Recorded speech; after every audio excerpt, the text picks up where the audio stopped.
Did you know, according to many evolutionists today, dinosaurs are not extinct? Are we saying evolutionists believe dinosaurs are still roaming around this planet? Well, not really. You see, what many evolutionists believe today is that dinosaurs evolved into birds. But what is the basis for this evidence? Do they have any real evidence, or is this just another story or a big mistake like we've seen in the past, such as Piltdown Man, the coelacanth fish that was supposedly growing legs, or maybe the Miller experiment, or something like junk DNA? Well, I want to welcome you to Creation Training and Radio. My name is Mike Riddle, the founder and president of Creation Training Initiative, where we train others how to speak and teach on biblical creation and apologetics. Now, today we're going to be doing one of these big debates on creation evolution. You know, there really should be no debate on this. The Bible makes it very clear that God has given us all the evidence, and there's no excuse for not believing in a creator God. But yet people still reject a creator God. But as Christians, there should be absolutely no debate on this issue. Well, our big topic today is, did dinosaurs evolve into birds? Well, it's commonly taught in schools that dinosaurs evolved into birds. There's displays in museums and in our textbooks. All across this country, we find textbooks and books full of feathered dinosaurs. Well, let's take a look at some of these pictures and so-called evidence that are being displayed by the evolutionists. Here's one called Dinosaurs Take Wing. On the front cover of National Geographic was the feathered dinosaur, even in color. Now this next one is one of the most famous ones used in our textbooks, called Archaeopteryx, the alleged transition between a dinosaur and bird. Then here's another one with something called dino fuzz all over it, a precursor to growing feathers. We even see posters and displays in museums all across the country. Here's a poster commonly seen in many of our museums.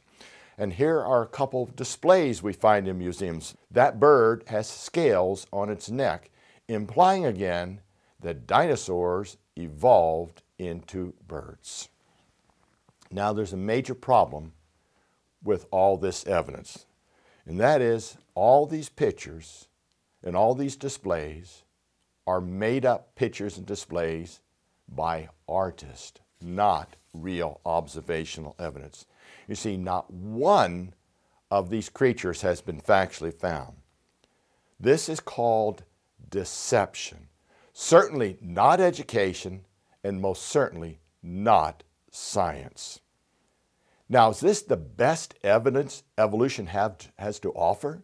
Pictures drawn by artists and no observational evidence to support these claims? Well, let's go back to our textbooks again. They're often used to promote this whole idea of dinosaurs evolving into birds. For example, let's take a quote out of one of our modern biology textbooks, and it states, "Ask many paleontologists what a bird is, and they'll reply with a grin, a hot-blooded dinosaur with feathers." Isn't that interesting? Now here's a 7th grade life science textbooks, and I quote, "Paleontologists think that Archaeopteryx and today's birds descended from some kind of a reptile, possibly from a dinosaur." So our textbooks are promoting and teaching that dinosaurs evolved into birds.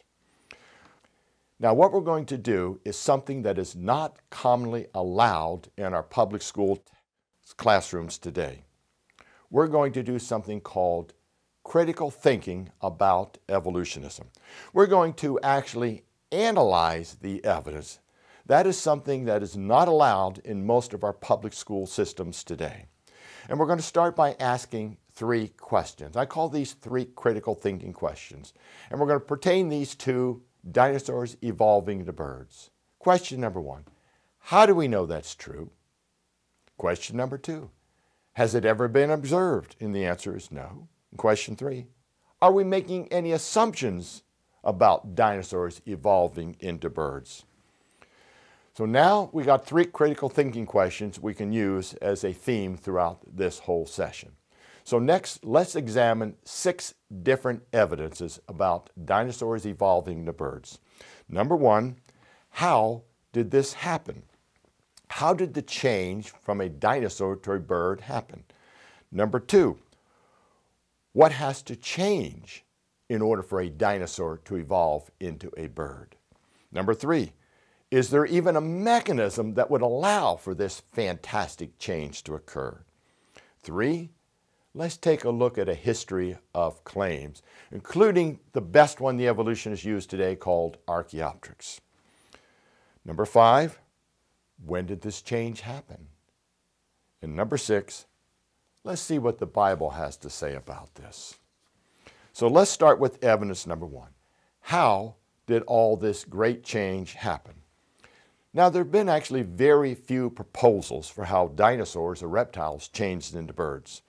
Most textbooks don't even mention how this happened. They just remain silent. They just want our students to believe that dinosaurs evolved into birds and don't question it. In other words, there goes the whole topic of critical thinking and scientific analysis. Don't question this so-called fact of dinosaurs evolving to birds. Now let's think of this for a moment. Why would a large, successful creature like a dinosaur even want to evolve into a tiny little bird with feathers? How do you explain that?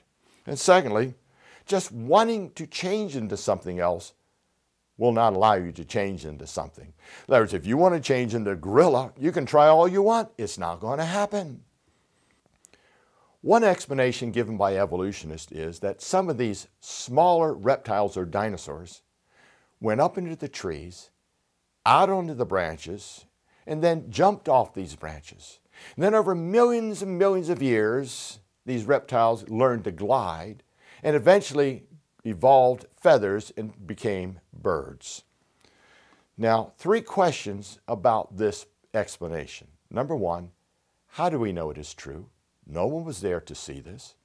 Number 2, has it ever been observed? And the answer is no. And number 3, are we making any assumptions here? And yes, we are. You see, this whole idea of dinosaurs changing into birds is speculation. If we were to jump off a branch the rest of our life, let's suppose we were to go up in these trees, jump off these branches, and we did it day in and day out. Do you know something? We won't grow feathers. We can flap our arms all we want.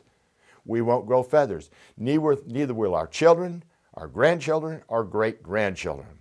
All we're going to get is a lot of bumps and bruises, but no feathers. Therefore, how this happened is not science. It is speculation. Well, let's go to evidence 2.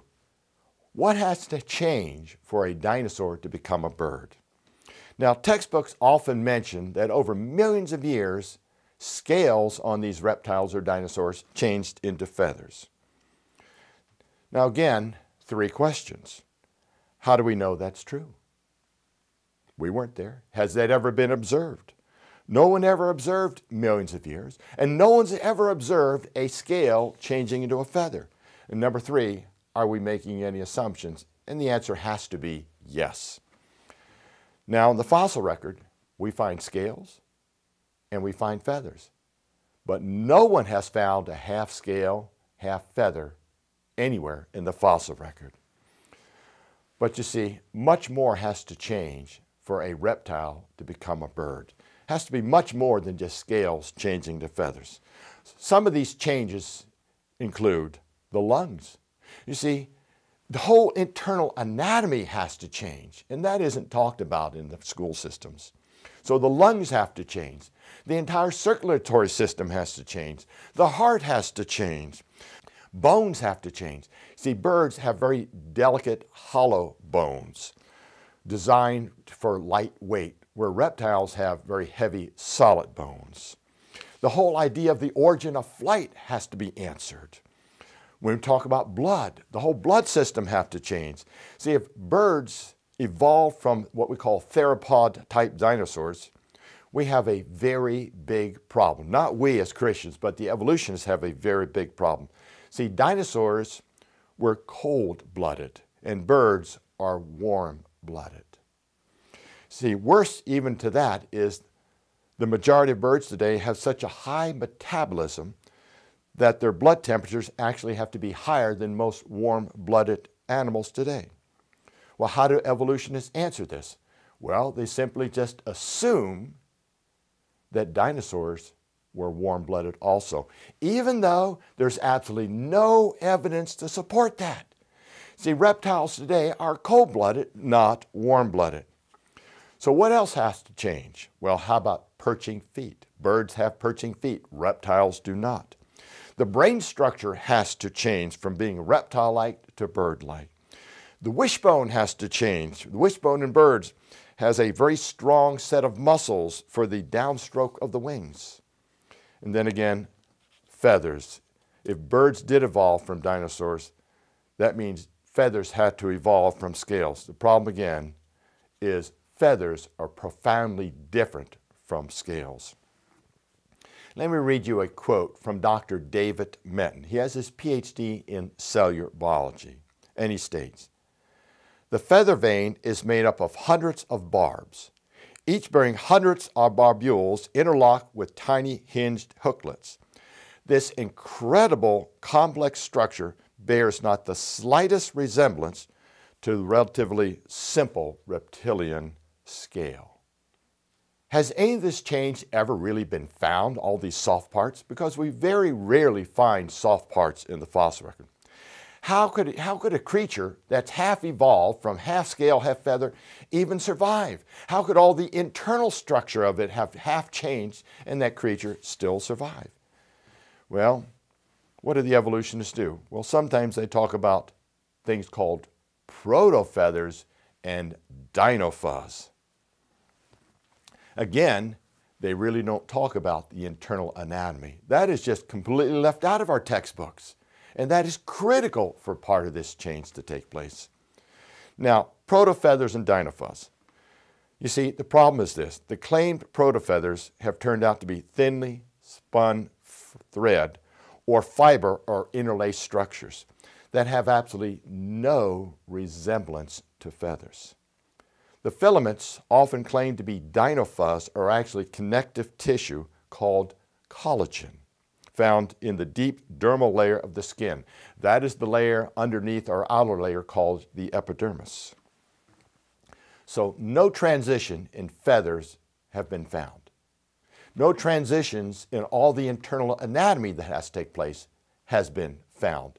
Again, all we're seeing are pictures drawn by artists. No observational science. So let's go to evidence 3. The mechanism for change. Evolutionists commonly tout millions of years of mutations, and something called natural selection allowed all this change to take place. However, observational evidence does not support this claim. First, mutations have never been observed to create new genetic information.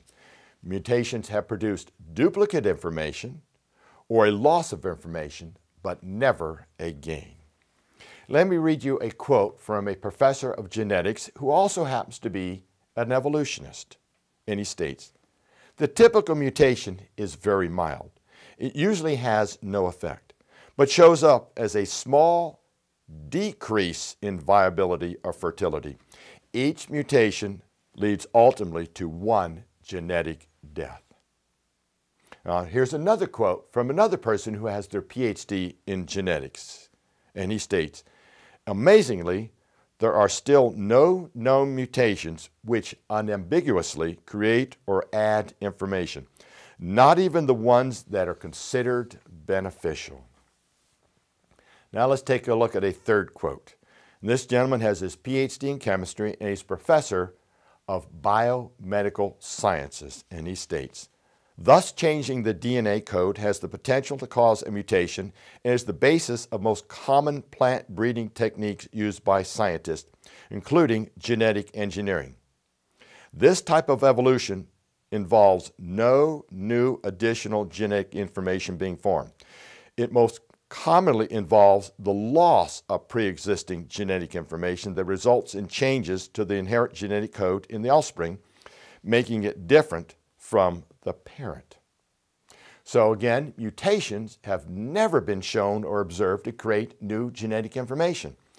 Now let's look at the second part of this mechanism for change. This is the idea of some type of selection process, often referred to as natural selection. Well, two things to consider about this natural selection. Number one, it does not add anything new. Number two, it can only select from what already exists. Now, when we look at these two mechanisms, mutations and natural selection, neither one of them adds anything new. So all the evolutionists have been able to produce for their observational evidence is this: birds producing birds, dogs producing dogs, bacteria producing bacteria. Now, when we talk about natural selection, their mechanism for this accumulation of new features, we can ask ourselves three questions. Number one, what is it that natural selection actually does, and how does it work? See, that's really not explained in the textbooks. All we're told is natural selection causes evolution. So I'd like to know, what is natural selection and how does it work? A second question about natural selection is this: selection implies intelligence. Who or what is actually causing or doing this intelligent selection? See, Charles Darwin thought it was the environment.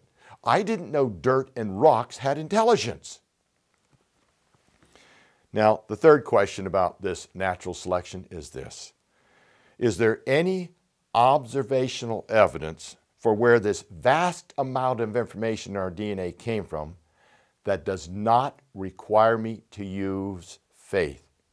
See, the only explanation the evolutionists have is that over millions of years of mutations and selection, all this new information acquired in the DNA.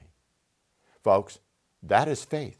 We're being asked to believe something that has never been observed in the past, nor has it been observed today. See, the whole idea of millions of years has never been observed. So since mutations do not produce new genetic information and the selection process can only select what already exists, the only explanation we have for where that vast amount of information came from is somebody had to create it. In other words, it has to be pre-existing information already in there. And we call that a creator God. It is really the only explanation we have. Yes, it is by faith, but remember this: the evolutionists also must have an answer by faith. And I'd like to ask this question to the evolutionist: what does your faith have to offer you? You see, our faith in a creator God, Jesus Christ, has a lot to offer. It does offer hope. And it does have the answers for where that vast amount of information came from. Now, let's go to evidence number 4, a history of mistakes. Let's start with a creature called Archaeoraptor, a supposed major find, dinosaurs evolving to birds. It was reported in National Geographic in November 1999, including a nice picture of it. Now, let's read the claim from National Geographic, and they state, "It's a missing link between terrestrial dinosaurs and birds that could actually fly. Preliminary study of the arms suggests that it was a better flyer than Archaeopteryx, the earliest known bird." Well, here's the problem with that statement. First, the National Geographic Society decided to publish the finding prior to the fossil being peer-reviewed.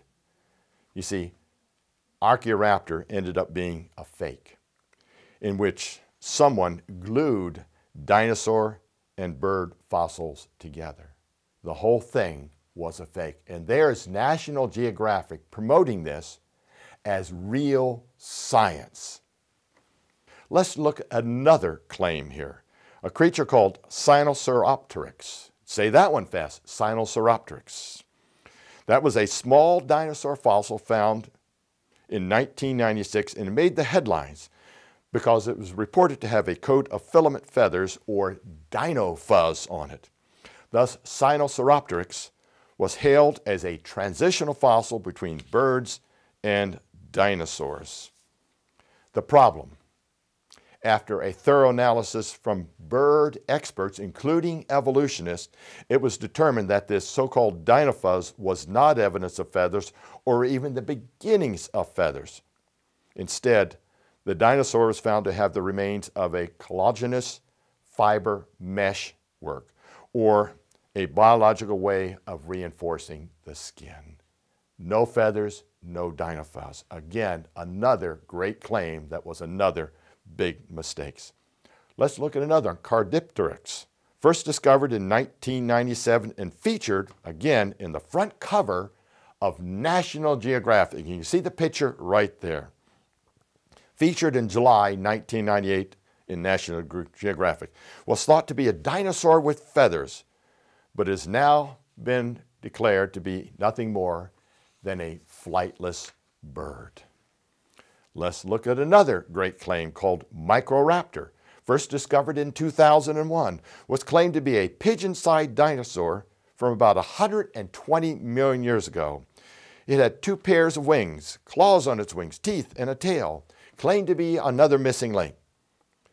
But the feathers found on it are very modern, like the ones found on birds today. So Microraptor is not a good example of a bird evolution or bird evolving from a dinosaur. You see, the feathers are complete feathers. There have been no transitions of half-scale, half-feather found anywhere in the fossil record. We find scales and we find feathers, but nothing in between. Now let's look at the most popular dino bird used in the textbooks, the creature called Archaeopteryx. Let me read a quote from our textbooks. The first fossil ever found of an early bird-like animal is called Archaeopteryx. Although the fine points of bird evolution are hotly debated, one thing is certain: birds evolved from ancient reptiles. Well, they claim this creature is a transitional creature from reptile to bird. Why? Well, some of the reasons: it had claws on its wings and it had teeth. Well, let's examine the evidence. And let's examine the evidence that has been basically kept out of our textbooks. Number one, Archaeopteryx had perching feet. Dinosaurs and reptiles do not have perching feet. So it had perching feet identical to birds. The impression of the feathers that we have found in Archaeopteryx are identical to those of modern birds. So once again, no transition between scales and feathers. The cranium on Archaeopteryx is bird-like and not reptile-like. The teeth that were found in Archaeopteryx are typical of other toothed birds that have been found in the fossil record and not like reptiles. It had claws on its wings, but you know, we have birds today that have claws on its wings. The young hoatzin and the ostrich have hooks on their wings like claws. Third, or next, a bird, according to evolution, that is 75 million years older than Archaeopteryx has been discovered. So why would Archaeopteryx still be evolving to a bird if birds already existed for 75 million years? There's a major problem for evolutionists. Next, the inner ear of Archaeopteryx was completely bird-like, and the lungs of Archaeopteryx are much like birds and not reptiles. So what was Archaeopteryx? It is a bird. See, only birds have feathers. Yes, it was a very unique bird, but we have very unique birds today, such as the owl or the woodpecker. So Archaeopteryx, once again, is not evidence of dinosaurs evolving to birds. That is mere speculation in order to support a worldview.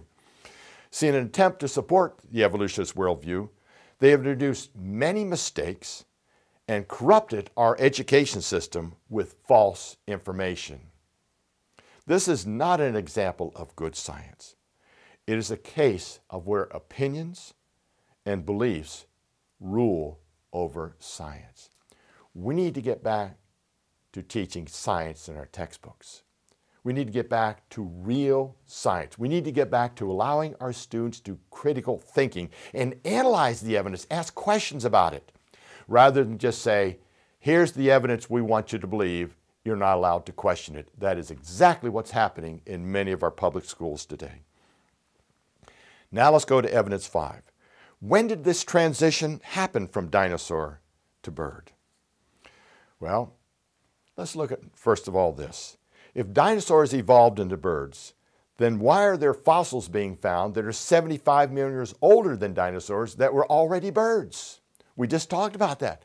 75 million years of birds already existing before dinosaurs even evolved into them, according to the evolutionists. Second, did you know dinosaur fossils have been found with the remains of birds in their stomach? Yes, on several occasions they have found birds in the stomachs of dinosaurs in the fossil record, meaning they had to live at the same time. And finally, birds and dinosaurs are found in the same layer of strata, again meaning they lived at the same time. Now let me read a quote from Science Daily. Now this is not necessarily a Christian journal here, from Science Daily, and they state, for one thing, birds are found earlier in the fossil record than the dinosaurs they are supposed to have descended from. That's a pretty serious problem, and there are other inconsistencies with the bird from dinosaur theories. You see, evolutionists are looking so hard to find evidence to support their worldview that they will resort to speculation, artistic drawings, and indoctrination. Whatever happened to real observable science and critical thinking? Well, let's go to the last evidence. What does the Bible teach us? And we'll start in Genesis chapter 1, verse 21. And we read this. So God created great sea creatures and every living thing that moves, with which the waters abounded, according to their kind, and every winged bird according to its kind. And God saw that it was good. That was day 5 of creation. God created the flying creatures, the birds, on day 5. Now we turn to Genesis chapter 1, verse 25, when we read, and God made the beast of the earth according to its kind, cattle according to its kind, and everything that creeps on the earth according to its kind. And God saw that it was good. That was day 6 of creation, the day he created the land animals, which included the dinosaurs. See, the Bible does teach exactly what we find in the fossil record. Birds and dinosaurs lived at the same time. Now, we've looked at 6 different evidences to help determine if dinosaurs evolved into birds, as claimed by the evolutionists and taught in our public education system. Number 1, how did this happen, the change from reptile to bird? There's no observational evidence for that. What has to change for a dinosaur to become a bird? It's not just scales into feathers, the entire internal anatomy, and there's no observational evidence for that. Is there a mechanism for dinosaurs to change into birds? And we have seen that mutations do not add new information, and natural selection does not either. 4, we looked at a history of false claims. 5, when did all this change happen?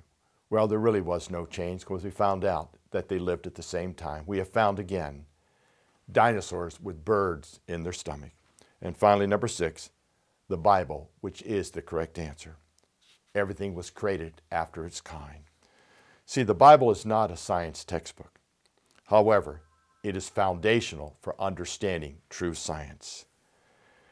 See, we can always trust the Bible, and we'll conclude with this scripture right out of Nehemiah chapter 9, verse 6. You alone are the Lord. You have made heaven, the heaven of heavens, with all their host, the earth and everything on it, the seas and all that is in them, and you preserve them all. The host of heaven worship you. Thank you, and God bless you. If these lessons had been a blessing to you, you might consider financially supporting the Ministry of Creation Training Initiative. You can do this by going to our website, creationtraining.org. Again, that's creationtraining.org. Your tax-deductible donation of just $20, $50 or more a month, or a one-time gift of any amount will make you an education partner in building an army of Christian educators who can teach the biblical account of creation and train others to be able to defend their faith and be biblically faithful to God's Word as it states in 1 Peter 3:15. But sanctify the Lord God in your hearts, and be ready always to give an answer to every man that asketh you a reason of the hope that is in you, with meekness and fear.